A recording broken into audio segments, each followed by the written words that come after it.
Are we in a trading card bear market?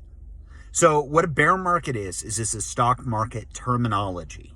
And it's characterized by an index like the S&P being 20% off its highs. So if we're looking at where cards were at and where they're at now, they're absolutely more than 20% off its highs, generally speaking. But there's a major flaw with that line of thinking, and that's that trading cards are not stocks. There's a lot of different reasons why those comparisons drawn between the stock market and the trading cards simply do not apply. But that being said, many of the economic elements that can cause turmoil in international markets absolutely applies to Pokemon cards.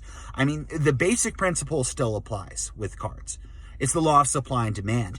As demand for certain cards or certain sets or the hobby as a whole goes up, the prices move with it because the supply is inevitably reduced. There's an end user on both sides, right? The end user being the person who either buys the stock to hold it for a little bit or buys the card to hold it for a little bit. It's not like food, right? Where somebody buys it and it gets absorbed in their body and it's gone indefinitely from supply. It's just out of circulation for a bit. Unless somebody is buying cards and incinerating them, those cards still exist and they can return to the market, right? But like I said, there's a lot of economic factors which will hit the stock market and will hit cards. And I think we're looking at a little bit of a rocky road coming up ahead. There's a lot of things working against the hobby, right? So this, with stocks, you have institutional buyers. You do too with cards, just at a much, much smaller dollar amount. You know, you've got hedge funds and banks that have literally billions of dollars that are buying these large positions. Same with individual investors who are incredibly, incredibly wealthy, right? Their assets are working for them. With cards, it's similar, right? Except instead of a big B, it's a double M. We're talking millions of dollars buying positions in cards. Now, those larger buyers absolutely dictate the direction of things. Because when you're looking at you or me buying some cards, you know, or the average person, somebody may buy $30 worth of cards, right? Somebody may buy $5,000 worth of cards. And that's a lot of cards. But if you consider the total supply, that's not very much of it. It's a very small percentage or even a fraction of a percent. And then you see someone, whether it's a store or a very, very large investor, come along and spend $100,000, $1 million on cards to allocate their investments into it. That's going to absolutely affect their trajectory, right? However, those little increments that people spend, regular retail investors and players, it adds up to an astronomically large amount. And my speculation is, with stocks, I mean, I know this part to be true, that institutional investors make up the majority of the influence on larger securities. Smaller penny stocks under $5 have institutional presence, but it has a larger percentage of retail movement. And I think that applies more to Pokemon cards. There are big investors. They exist. There are institutional buyers. They also exist.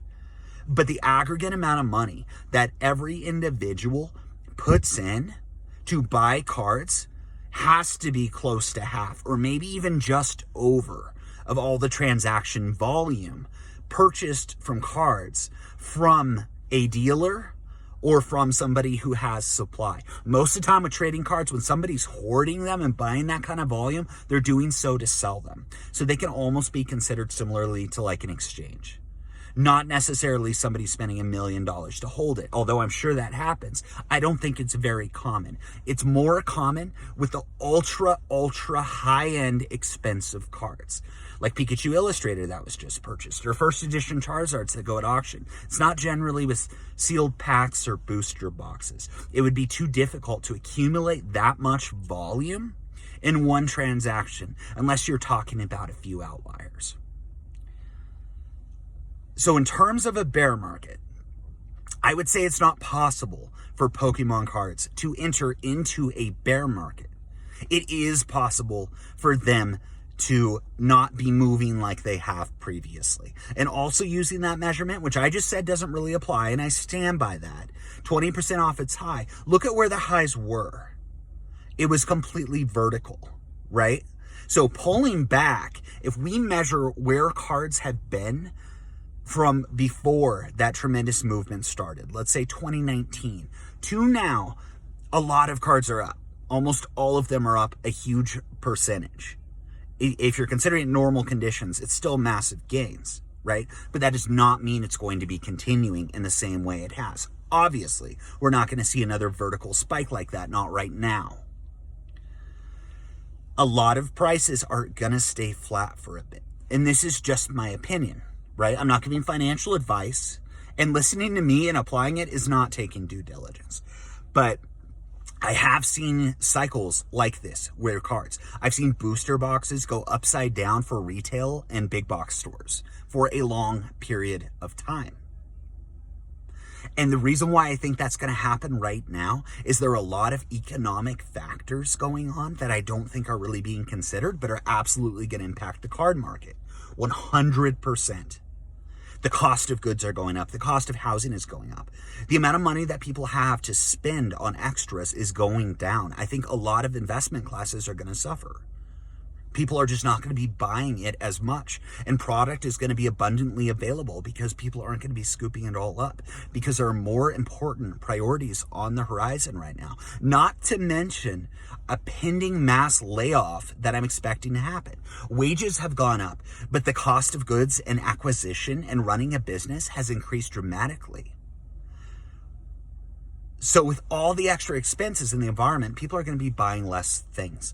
And a huge company, they might say they care about you. They might say the team is the most important thing. If you're talking about a publicly traded company, 100% of the time, the priority is the shareholder. And to keep the shareholders happy, there has to be profitability. And when profitability cannot be made through sales like it was in a normal environment, they're going to reduce expenses. And wages have already gone up because they desperately needed employees. Most companies, they had to be really competitive in the wage market. Now they have additional expense without additional revenue in a lot of different sectors. So what they're going to do is they're going to adjust the model to appropriately address a different financial climate. And that's going to mean a tremendous amount of layoffs. Then you have all those people, not everybody, but a lot of people in this country during the pandemic had financial difficulties, which is really, really sad. And they were in a position where they had to use credit. So you have these additional debt obligations on top of people no longer potentially having jobs. And when you owe more than what's coming in, do you really think somebody's going to be buying trading cards? And if it was just the high end, the wealthy buyers buying these high-end cards, if that was the whole market, I don't know if it's going to be that significant of an impact, but it's not.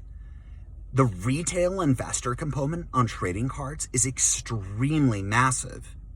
That's how the whole model is built, with players buying products and now investors buying products to put in their closet, to store, to display. Like, it's generally not the massive buyers buying a lot of these modern sets. So yeah, there's going to be an impact. It's going to be flat for a while. Does that mean you shouldn't buy it? I'm buying still. Absolutely. I'm buying what I can, but I'm also being realistic about my expenses. I want to have cash on the side. I want to make sure I'm prepared for any sort of possibility, including getting fired, right? Or laid off or anything of that nature. Me having some cash available is really important. Me also continuing to average into product is also really important to me, because that's a huge component of my personal retirement strategy. I'm not saying that's what you should do at all. This is not financial advice. I'm just sharing my opinion. So I'm going to continue to buy, but I'm just very much aware that I may not see these 50 to 80% returns annually anymore. I may not even see a 10% annually on a lot of this sealed product for a while. But the last couple times I've seen this happen, it absolutely pulled out. And I don't think Pokemon's going away. but I think it's going to be a rocky road with just about every single card game. Even the reserve list has pulled back. Does that mean you should sell your Lotus? Well, that's an outlier. That's up there. Does it mean you should sell your dual lands? Does it mean you should just back out of everything? Does it mean you should offload all your sealed product right now where it's still up historically? That's entirely up to you. But I'll tell you this, I'm not offloading any of my investable cards, because even if it's down 50% today, I don't plan on selling any of that for a decade. And I feel like over a longer period of time, just like every single investment class out there, unless Pokemon cards entirely go away, which they've been in some tough spots and they've succeeded. So I don't expect that happening personally. I'm not concerned about that. I think it's going to pay off in dividends. This is David with Desert Psycho Gaming. Again, this is not financial advice, and listening to this rando on YouTube is not due diligence. But if you like what I'm saying, please like and subscribe. I talk about Pokemon markets, trading cards, and how the economy impacts it, and what I'm personally investing in, and just cool things about trading cards for sellers and investors. I really appreciate it. If you disagree with me, if you think I'm spot on, please let me know in the comments. Have a great day.